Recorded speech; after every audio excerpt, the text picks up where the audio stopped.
Hello everyone, welcome to Cyber Platter. This is a video on ISC Square CCSP to help you prepare for the exam. Today we will cover part 1 of Domain 5, Cloud Security Operations. So the agenda for today is implement and build physical logical infrastructure for cloud environment, in which we will be covering hardware specific security configuration requirements, installation and configuration of virtualization management tools, virtual hardware specific security configuration requirements, and installation of guest OS virtualization toolsets. As with traditional data centers, a cloud data center's infrastructure begins with its physical hardware, that is, all the servers, network devices, storage components that you would find in the on premise world.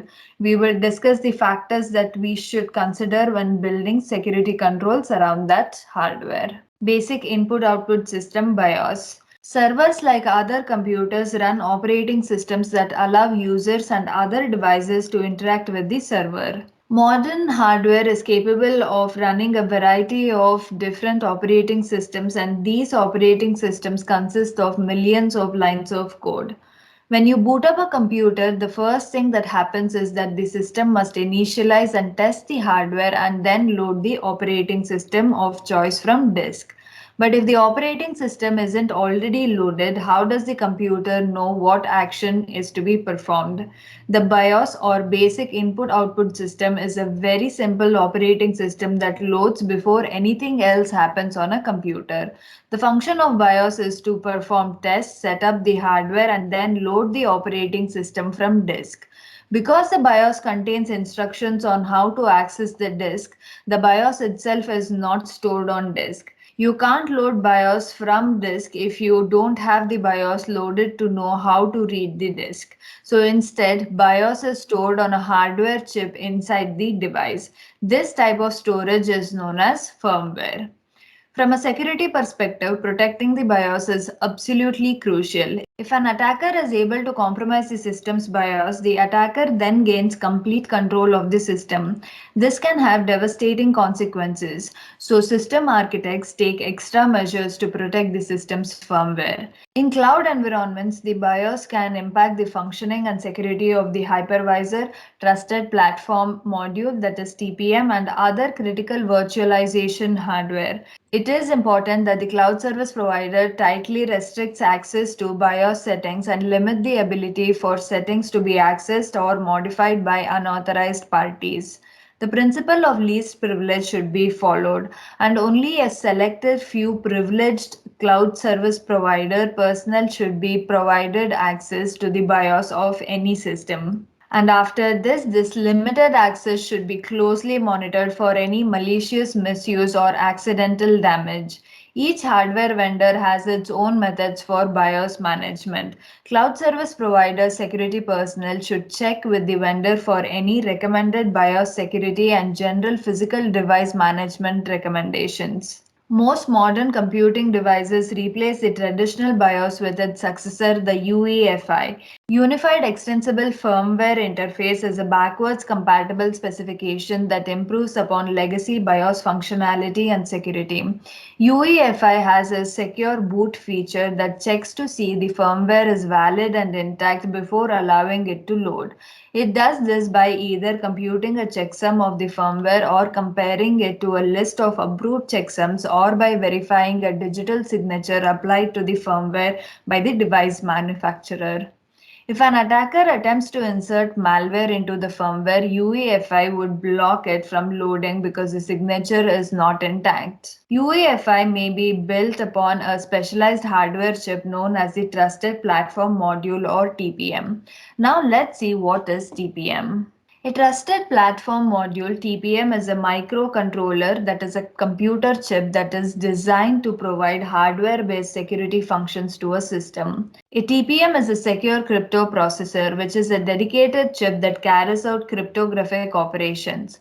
It is used for a variety of security functions. These functions include serving as the root of trust for the UEFI process, protecting the encryption keys used to perform full disk encryption, and verifying the integrity and settings of the hypervisor in a virtualized environment. We'll discuss more about this later. The chip is physically secure to make it tamper resistant and logically secure to protect against software interfering with its security functions. By being hardware based and physically secured, a TPM can help protect against compromised operating systems, privileged account misuse, and other software based vulnerabilities.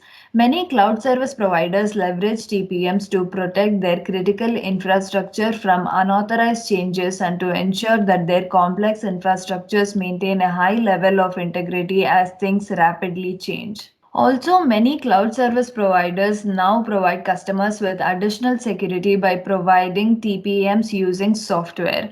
A virtual TPM, VTPM, is provided by the hypervisor and brings the security goodness of physical TPMs to virtual machines and guest operating systems. Virtual TPMs rely on the hypervisor to provide an isolated environment that is segregated from the actual virtual machines in order to secure the TPM code from the VM's OS and applications. When properly implemented, a virtual TPM is able to provide the same level of security as a hardware or firmware based TPM.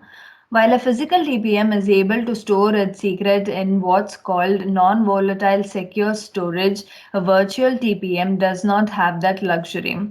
Non volatile secure storage is basically a hardware based storage unit. Instead, what happens in a virtual TPM is when a virtualized component writes secrets to a virtual TPM, it actually stores it in a file that is separately encrypted at rest outside of the virtual machine to provide its own form of tamper resistance. Additionally, cloud service providers must encrypt this sensitive information in transit between machines to ensure comprehensive protection of sensitive virtual TPM data. TPM provides many security related functions. Let's discuss some of them here. The first one is platform integrity. A TPM performs checks to ensure that a platform boots into a known good state and is behaving as intended. When a platform is powered on, the TPM validates that a trusted combination of hardware and software is in place before fully booting the OS. A UEFI uses this feature, which is considered establishing a root of trust. Next one is drive encryption. Full disk encryption tools like BitLocker leverage this functionality to protect disk encryption keys. When encrypting a drive or disk, you can seal the encryption keys with a TPM. Doing so ensures that the drive cannot be decrypted unless the operating system has securely booted into a known good state. In other words, if an attacker compromises your operating system, it's not able to regain control over your system after a reboot because the compromised OS will not pass the integrity checks of the TPM. Next one is password protection. Passwords that are stored and authenticated using only software mechanisms are prone to dictionary attacks and other software based vulnerabilities. By storing passwords in a TPM, passwords are protected from such attacks and allow more secure authentication. The next topic is storage controllers.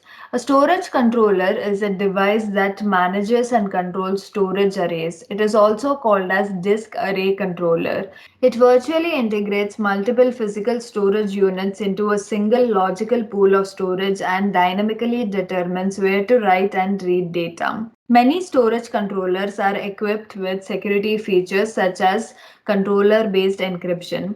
With this technology, the storage controller encrypts data at the controller level before being sent to disk, which helps protect the confidentiality and integrity of data that moves across the storage controller. Available security features and options vary depending on the vendor of your particular storage controller. Cloud security professionals should evaluate all vendor specific security features and determine which are suitable for their cloud environment.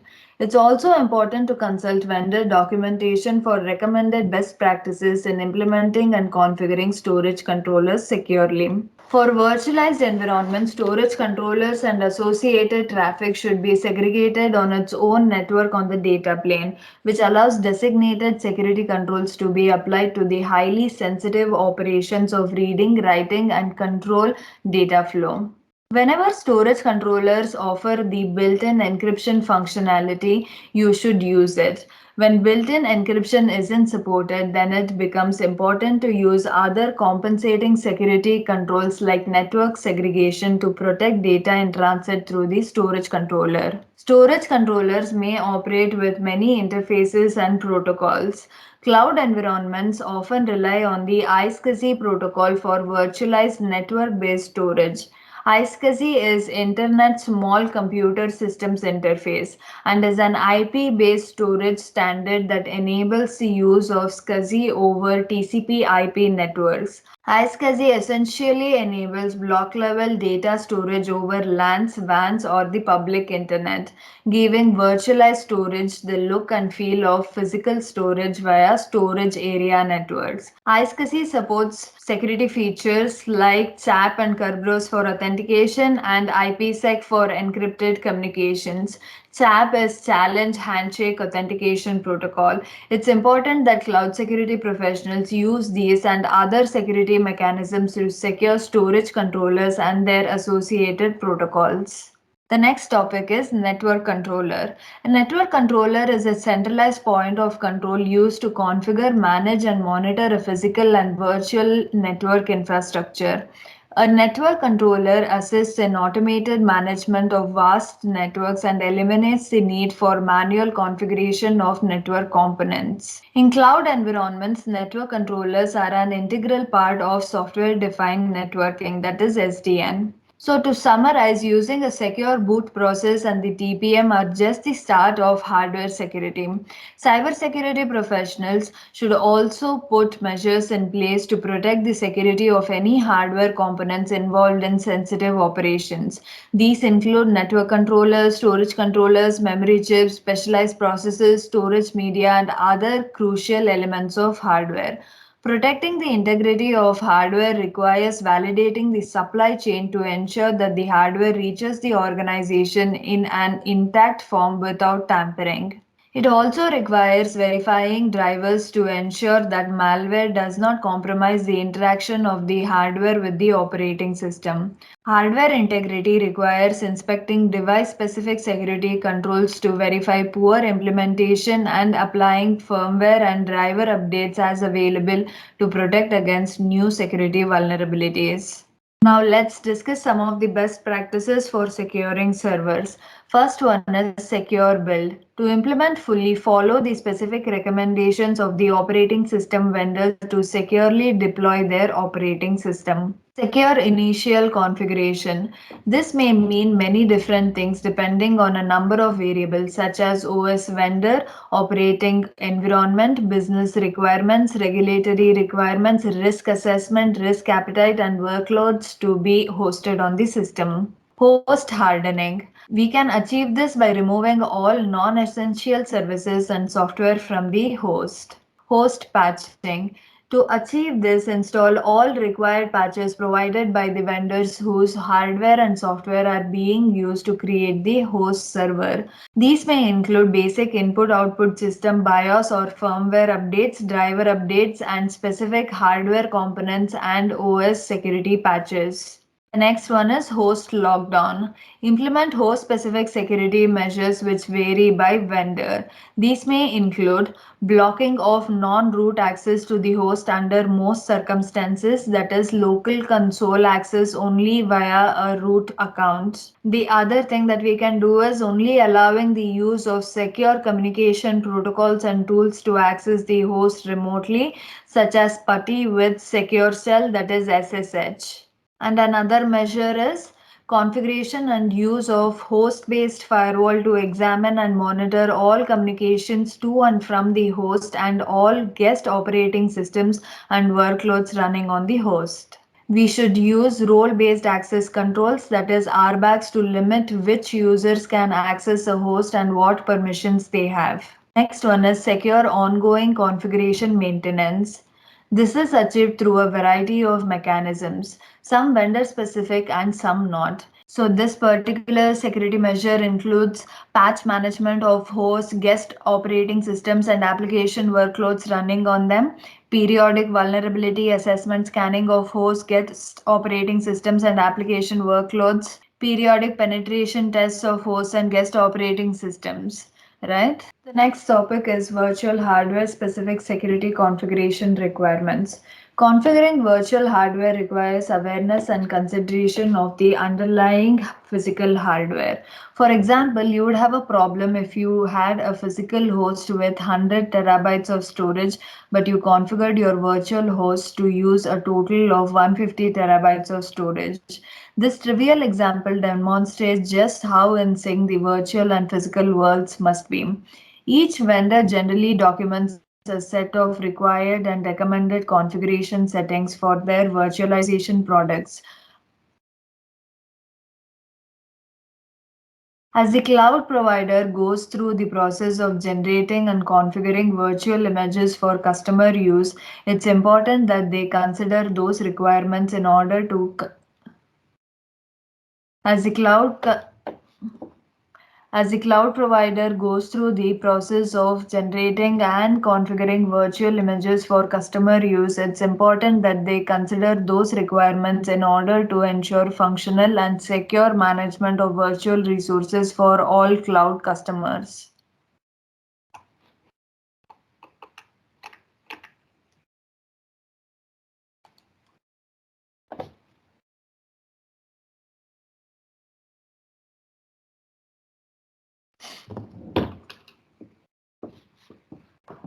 Network. In a cloud environment, physical networking devices and a virtualized networking infrastructure support multi tenancy. While physical network security controls are important, they are not sufficient in protecting your virtual hardware and the data that moves across your virtual networks.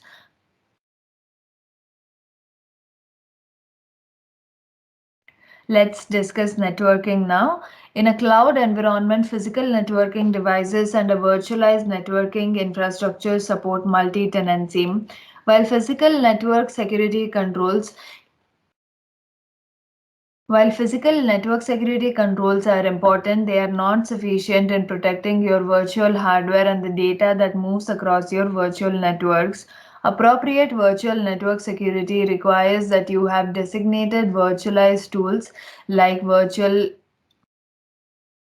Appropriate virtual network security requires that you have designated virtualized tools like virtual firewalls, network IDS, IPS, logging systems, etc. in place to monitor and manage your virtualized network hardware. You should be using tools that are purpose built for virtualized networks and configure these tools to have proper awareness of relevant underlying physical components. A strategy that includes physical and network A strategy that includes physical and virtual network security provides comprehensive data protection at the network layer. The next one is storage. Secure configuration of virtual storage hardware again starts with adhering to vendor specific recommendations and configuration guidelines. In addition, you should follow in addition, we should follow many of the security practices.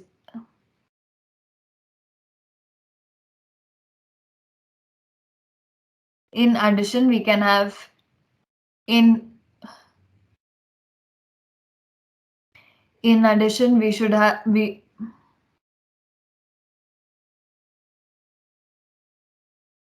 In addition, we should ensure strong credentials are in use. There are no default credentials used.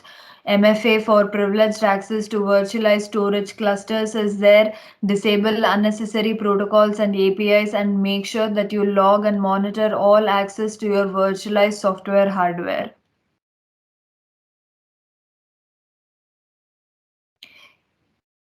In addition, we should make sure that we use strong credentials. We are not using default credentials. We have to apply MFA for privileged access to virtualized storage clusters. We have to disable unnecessary protocols and APIs. And we have to make sure that we log and monitor all access to our virtualized storage hardware. The next topic is installation and configuration of virtualization management tools. Securely configuring the virtualization management toolset is one of the most important steps when building a cloud environment. If a management tool is compromised, it may allow an attacker unlimited access to the VM, the host, and the enterprise network. Therefore, we must securely install and configure the management tools and then adequately monitor them. All management should take place on an isolated management network. The virtualization platform determines what management tools need to be installed on the host. The latest tools should be installed on each host, and the configuration management plan should include rules on updating these tools. Updating these tools may require server downtime, so sufficient server resources should be deployed to allow for the movement of VMs when updating the virtualization platform. You should also conduct external vulnerability testing of the tools. We should follow the vendor security guidance when configuring and deploying these tools. Access to these management tools should be role based. You should audit and log the management tools as well. You need to understand what management tools are available by vendor platform, as well as how to securely install and configure them appropriately based on the configuration of the systems involved. Defense in depth. Implement the tools used to manage the host as part of a larger architectural design that mutually reinforces security at every level of the enterprise. The tool should be seen as a tactical element of host management, one that is linked to operational elements such as procedures and strategic elements such as policies. Access control. Secure the tools and tightly control and monitor access to them. Auditing and monitoring. Monitor and track the use of the tools throughout the enterprise to ensure proper usage is taking place. Maintenance. Update and patch the tools as required to ensure compliance with all vendor recommendations and security bulletins. Secure configuration templates. Secure configuration templates should be used to configure virtualization hardware. Templates should be saved in a secure manner and should be updated via formal change management process. The next one is virtualization security configuration. Virtualization provides tremendous operating efficiencies to data centers, improving the management of servers as well as increasing the utilization of expensive resources. Using virtualization technology does, however, also bring added security responsibilities. Let's review a few of the ways that virtualization modifies security requirements. Administrators in a virtualized environment must ensure that the virtualization platform has sufficient resources available to handle peak demand. Pooling resources improves efficiency, but it also reduces the margin of error requiring careful monitoring. Administrators should carefully plan their use of CPU compute cycles, memory, storage, and network bandwidths to reduce conflicts between different workloads. Administrators in a virtualized environment must implement the same operating system security controls that they would have in a non virtualized environment. This means patching servers and applications regularly and maintaining secure configurations. In a virtualized environment, administrators have an additional task of maintaining the security of the hypervisor itself. This work is quite similar to managing a server, requiring that administrators monitor the hypervisor configuration, apply hypervisor updates, and generally remain aware that the hypervisor adds a layer of complexity to the environment. We also need to be aware that the use of virtualization may prevent some of our traditional security controls from being effective. For example, if two servers running on the same hardware attempt to communicate with each other, the virtualization platform may handle this communication internally, never touching a network. Unless security zones are configured on the virtualization platform, this type of traffic may bypass network firewall rules. Administrators may protect against this risk by either configuring security controls on the virtualization platform itself or by ensuring that traffic between different security zones is configured to pass through network security devices. Administrators have a variety of tools available to help them with this work. Every virtualization platform comes with a management tool that allows administrators to view the current status of the platform, monitor resource consumption, reallocate resources between workloads, move workloads to different hardware, and maintain secure configurations. These tools provide a single pane of glass view of all virtualized resources in a centralized location. In addition to platform management tools, virtualization technologies also offer guest operating system virtualization toolkits. These virtualization tools install on the guest operating system and allow limited interaction with the hypervisor. These tools allow the hypervisor to send messages to the guest, to run startup scripts, and perform other configuration of the guest operating system. Administrators may use these controls to help enforce security policies on the guest operating systems. So this completes part 1 of domain 5. I will see you in the next video. Until then, take care of yourselves. Bye bye. See ya.